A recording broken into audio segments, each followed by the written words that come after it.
teman-teman semuanya, kesempatan kali ini aku mau coba untuk sharing ke teman-teman tentang salah satu topik yang banyak banget ditanyain ke aku, yaitu gimana sih caranya kita tuh ngedesain atau kita jadi desainer tapi kita tuh nggak bisa gambar gitu ya. Nah di sini aku tuh nggak cuma mau cerita ke teman-teman, ayo latihan, nggak cuma itu, tapi aku bakal ngomongin langkah-langkah strategis gimana caranya teman-teman bisa overcome atau menghadapi masalah tersebut. Tonton sampai selesai ya. Harus ngedefine, teman-teman itu nggak bisa di bagian mananya, nggak bisa gambar apanya, tapi nggak cuma di situ aja, teman-teman juga lihat kebutuhan teman-teman tuh apa. Kalau misalkan contohnya seperti aku, desainer baju, oke, jadi kita akan fokus ke bagian bajunya. Walaupun penting untuk ngegambar tangan, untuk ngegambar kepala, untuk ngegambar rambut, kaki, jari gitu, itu memang penting. Tapi di sini lihat esensinya yang mana. Kalau misalkan waktu belajar yang nggak banyak, ya udah kita fokus ke intinya apa. Kalau misalkan aku desainer baju, oke, aku akan fokus ke bajunya, ke kreativitas dalam mendesain bajunya. Nah, sebenarnya intinya di situ. Teman-teman lihat dulu kebutuhan teman-teman tuh apa. Nanti kalau misalkan yang intinya itu sudah bisa, sudah selesai, sudah dilakukan, terus teman-teman punya waktu tambahan, silahkan untuk catch up yang belum bisa. Misalkan aku tuh masih kurang bisa gambar kepala, jadi nanti kalau misalkan in the free time aku coba latihan gambar kepala, tapi intinya aku akan explore tentang gimana caranya aku bisa ngedesain baju yang bagus ya. Biasanya kalau fashion designer itu penting untuk tahu tentang proporsi. Jadi jangan sampai gambar misalkan badannya kepanjangan, kakinya kependekan, tangannya kependekan. Nah, itu lebih kepada proporsinya. Kalau fashion designer ya, kita akan banyak ngomongin ke sana. Coba perhatikan gambar proporsi ya. Kalau misalkan semakin banyak latihan, emang kita jadi semakin tahu perkiraan kira-kira sampai mana panjangnya. Jadi emang kalau latihan itu akan membuat kita tuh feel-nya tuh lebih jago gitu ketika kita nanti memang harus menggambar gitu ya. Jadi yang pertama, kalau menurut aku sebagai fashion designer, coba perhatikan masalah proporsi panjang dari bagian-bagian tubuh gitu ya.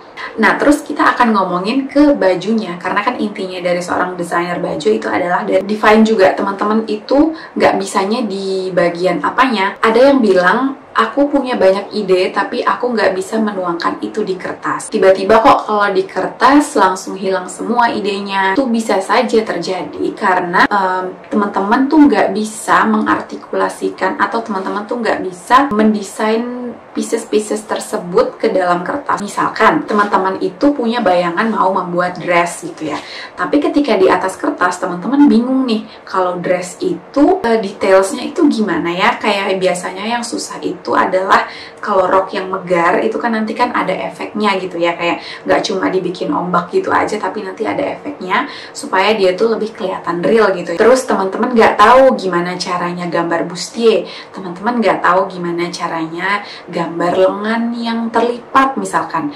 Biasanya yang teknis-teknis nih yang agak challenging ya, agak susah.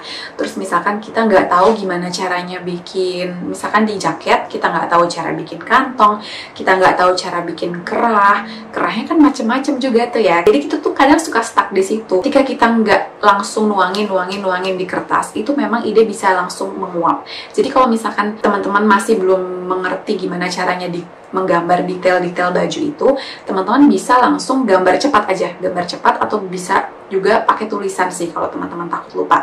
Gambar cepat, gambar ngasal gitu ya, nggak apa-apa. Bagian-bagian yang teman-teman ingat, gambar cepat, gambar ngasal, 1, 2, 3, 4, 5. Itu nanti di akhir-akhir boleh kita gabung-gabungin gitu ya. Oh, tadi yang ini bagus, yang ini bagus, kita gabungin jadi satu desain. Ya, misalkan desain ini kerahnya bagus, desain ini lengannya bagus, desain ini kantongnya bagus. Jadi tuh di sini jangan sampai karena kita terlalu terpatok sama perfectionism, being so perfectionist, sampai kita tuh akhirnya berhenti nggak menggambar gitu loh, karena merasa kayak semuanya tuh harus sempurna di awal gambarnya. Padahal enggak, kita bisa gambar seadanya dulu, gambar cepat gitu ya. Jadi kita tahu the whole idea-nya, atau gambar lebih besarnya, big picture-nya, siluetnya kita tahu, baru nanti kita bikin detailnya terakhir. Yang bisa menjadi kesulitan juga itu kayak misalkan yang mau dirubah. Kalau aku bikin kemeja biasa kayak gini kok kayaknya udah banyak di pasaran ya. Pokoknya bingung aja gitu. Kita misalkan mau bikin blus, bikin kemeja, tapi bingung mau diapain. Twistnya, perubahannya, inovasinya tuh apa ya?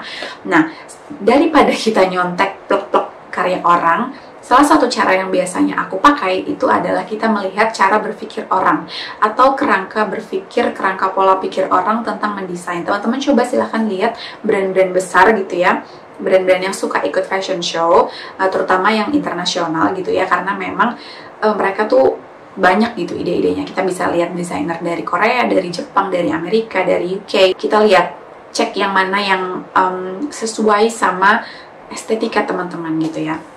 Nah, gimana sih caranya kita ngelihat kerangka berpikir desainer-desainer ini? Contohnya itu adalah kita, misalkan aku ada satu desainer yang aku suka, misalkan Maison Martin Margiela. Oke, aku lihat cara berpikir dia untuk memodifikasi dress itu kayak gimana sih. Satu dress yang aku paling ingat gitu ya, dia tuh ngambil details dari manekin. Oke, berarti pola pikir dia itu adalah dia mengambil sebuah objek, terus dia ambil detailsnya, dia taruh di bajunya. Oke, pola pikir itu mungkin aku coba pakai untuk desain aku, misalkan gitu ya. Aku mau bikin, mungkin aku bikin blus.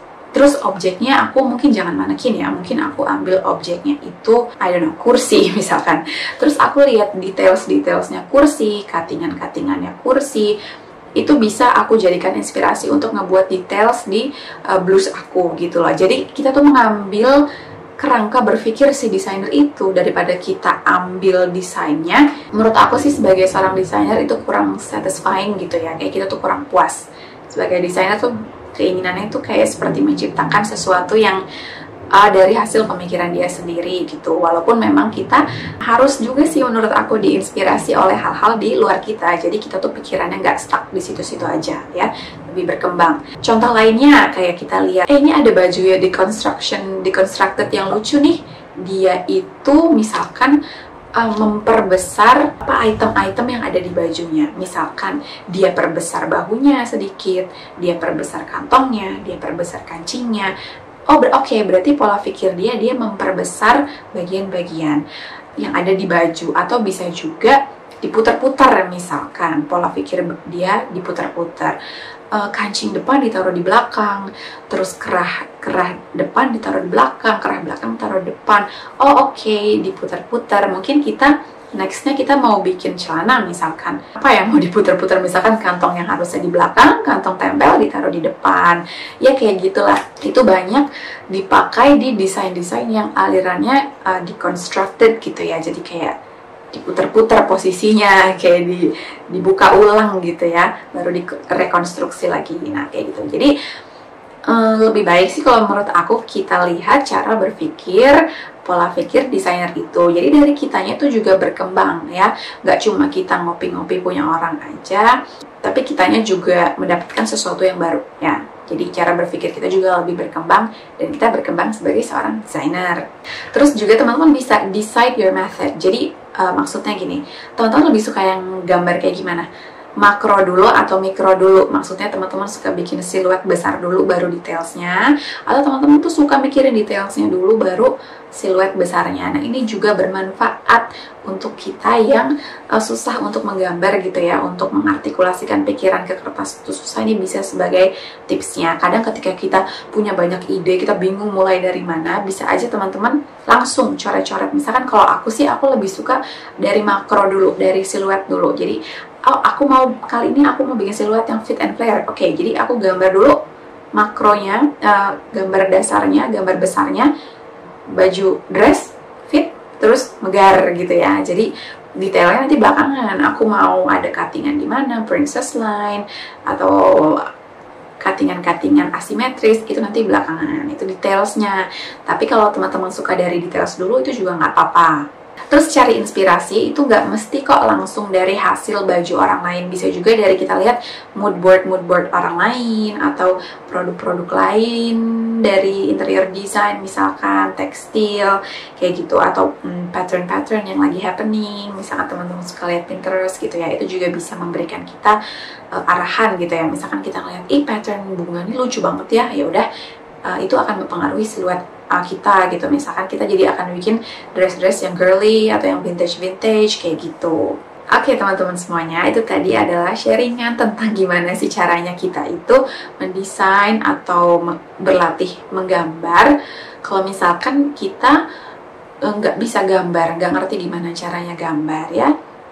Kalau misalkan teman-teman mau belajar lebih detail lagi nih tentang gimana sih caranya jadi fashion designer, punya bisnis baju muslim, punya bisnis baju, terus teman-teman juga mau belajar marketingnya, bisnisnya, silahkan cek di academy.alkansas.com. Kita lagi ada promo menarik buat teman-teman ya, kursus online, jadi teman-teman bisa belajar dari mana aja, kapan aja, akses selamanya, dapat sertifikat, dapat